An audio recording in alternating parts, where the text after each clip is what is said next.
Welcome to the Let's Talk Paralegal podcast, where the legal industry gets real. I'm your host, Eda Rosa, legal consultant, speaker, and founder of Eda Rosa LLC and the Limitless Paralegal Academy. This isn't your stuffy legal studies school lecture. We're talking mindset, money, modern workflows, and how to build a career and a life you don't need a vacation from. Let's cut the fluff, raise the bar, and change the game one conversation at a time. If you like what you hear, feel free to share and send us your feedback. Now let's talk paralegal.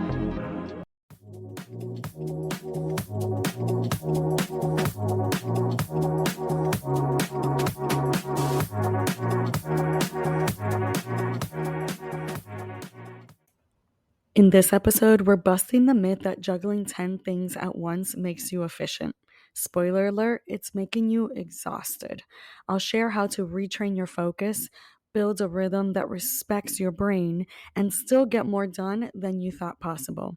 Without the chaos, without the burnout, and definitely without the caffeine crash. So grab your notebook or don't. Let's simplify, slow down, and start working smarter. Listen in for more.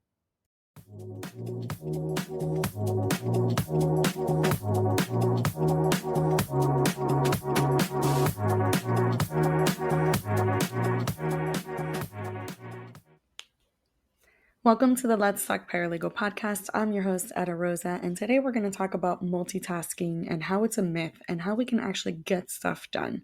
And I know this is a common misconception that we think that we can multitask and get a lot more done. But the truth is, let me start with the stat that you'll probably want to focus on, right? Studies show that multitasking decreases productivity by an average of 40%. Yes, you heard that right. An average of 40%. That's like working Monday through Wednesday, then throwing Thursday in the trash, and yet we brag about being great multitaskers. Today, I'm here to bust that myth and give you practical, simple strategies to actually get more done without your mind losing your mind in the process, right? So the myth of multitasking, I'm going to explain it with science. Multitasking isn't doing two things at once. It's your brain rapidly switching between tasks. And this constant switching actually drains the energy and focus of your mind. So here's a quick example. If you ever read an email while on a Zoom call and realize you didn't absorb either, that's your brain hitting the loading icon on repeat and not capturing the information. So if you want to tie it back into the legal world, we work a lot with deadlines and client calls and drafting. And when you're multitasking here, mistakes creep up, deadlines get missed, and clients get, well, we're not going to say it, but they get angry, right? So understanding that constantly switching tasks is not helping your brain capture the information, which leaves room for bigger errors aside from the human error. All right, so why do we cling to this if we know this, if science is backing it up? And why do we glorify it? Well, we know that social conditioning has a lot to do with it. We often get praised for keeping all the plates spinning, for getting everything done, and that actually gives us the dopamine effect. But also, sometimes we get the fear, right? So that fear of failing or falling behind if we don't multitask and we'll never catch up. These are all really big fears that we carry on and that cling to the multitasking. We also have, well, I'm going to throw you a truth bomb. Multitasking doesn't prevent burnout, it fast tracks it. So when we're continuously multitasking, we're putting our brain in overdrive because it's working harder than it needs to when we can just be working smarter. So I understand that I threw a lot at you and it's only been, 2 to 3 minutes. And we're going to work through this really fast. As always, I never leave you hanging and I always provide you with solutions. So, Eda, if I can't multitask because it's going to increase my chances of burnout, increase my anxiety, and just basically I'm not being productive as I thought I was, what can I do? So these are practical alternatives that I want you to take on today. And you don't have to do all three. You can try one, see if it works, and then continue with other ones. So the first one is batching. So when we're grouping similar tasks together, such as emails or calls, So you're going to block emails and then you're going to block time for calls. You're doing the same task, even if it's for different cases, different matters, different discussions, different topics. It doesn't matter. You are grouping similar tasks together so your brain understands what needs to be done next and it's actually working faster and smarter. So here's an example.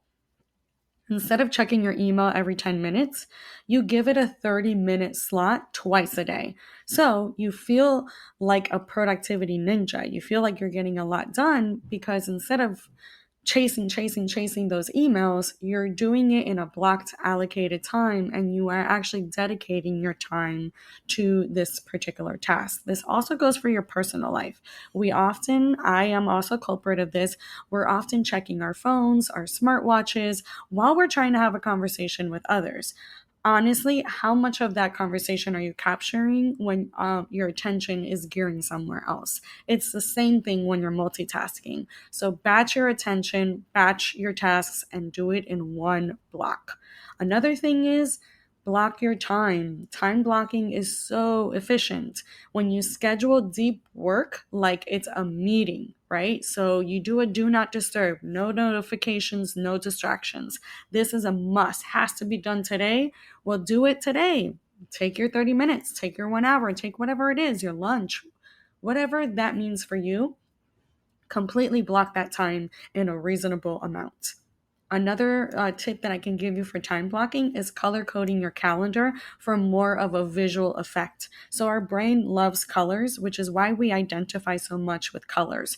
From what we dress like, from what we see, maybe art, maybe nature, you're some way, shape, or form attracted to colors, and that's for a good reason. Your brain loves colors. It actually digests information more in colors. That's why when you're reading a book in black and white, you may find yourself trying to read it once or twice, or when you're reading a document that's black and white, versus if it's highlighted or if there's bullet points or emojis nowadays. Whatever it is, it attracts your brain more and you want to read more.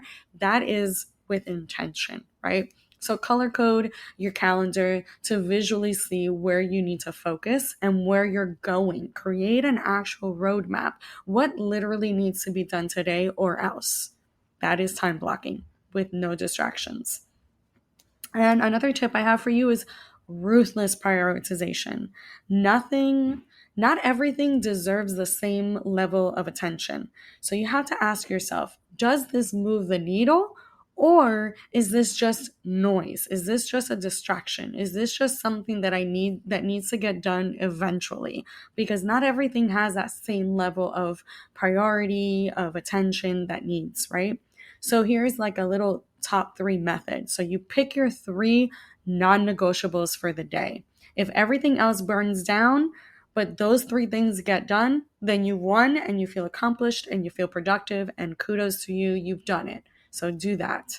Another one that I have for you is single tasking practice. So mindfully commit to doing just one thing. Again, you want to focus your attention on that one thing. So try a Pomodoro timer. So 25 minutes of focus, 5-minute brain breaks. I do this all the time, especially with my 7-year-old, because his attention span, of course, is not quite there yet. He's only 7. So try it out, time yourself for 25 minutes and give yourself a 5-minute break, and you'll see how your brain really adapts to the tasks and to the new format. Of course, all of these tips take time, right? You need to retrain your brain, and that's going to take time. It needs to refocus, but you'll see the difference instantly. All right, so how can you apply this in real life? You got to understand that I'm the person that is continuously having to juggle many things, right? So I have client emails, I have client deliverables, I have the business to run, I have my team's needs that I need to, allocate to sometimes. I have my kids and my family and projects, and really I can continuously be distracted with multiple things all the time, but I choose not to. I do a few things. I always have my phone on Do Not Disturb. The only people that can really get to me right away are the ones that are on my favorite list, which are really immediate family, like my children's school, my spouse, my mother, very immediate family and closest friends. They're the ones that will have access to me if they need to reach me via phone, right? Then I allocate time for my emails, just like I told you. When I'm with my kids, I'm with my kids. I focus on them. I'm not multitasking. Sometimes I fall culprit to checking my phone, and I do catch myself and I say, no, Eda, that's not what we're doing right now. But then when we're doing this and we're blocking time, I find myself very productive. I find that difference when I'm batching and blocking my time accordingly and following all the things that I just told you. Because why? I'm filling my cup and my brain is happy because it's not stressed out trying to digest different information at the same time, which is ultimately what multitasking is. So I encourage you to experiment with at least one of these methods for the next week or so and see how that works for you. So here's your challenge for the next week. Pick one of these strategies, whether it's batching, time blocking, ruthless prioritization, or single tasking, and commit to it. At the end of the week, ask yourself, did I feel more focused? Did I actually get more done? My bet's going to be yes, because multitasking is a myth, but productivity doesn't have to be. So, share this episode on your LinkedIn, tag me. I want to know how it goes. Message me. I definitely want to hear your feedback on this. Until next time, until justice is served, I'll be here. Bye, guys.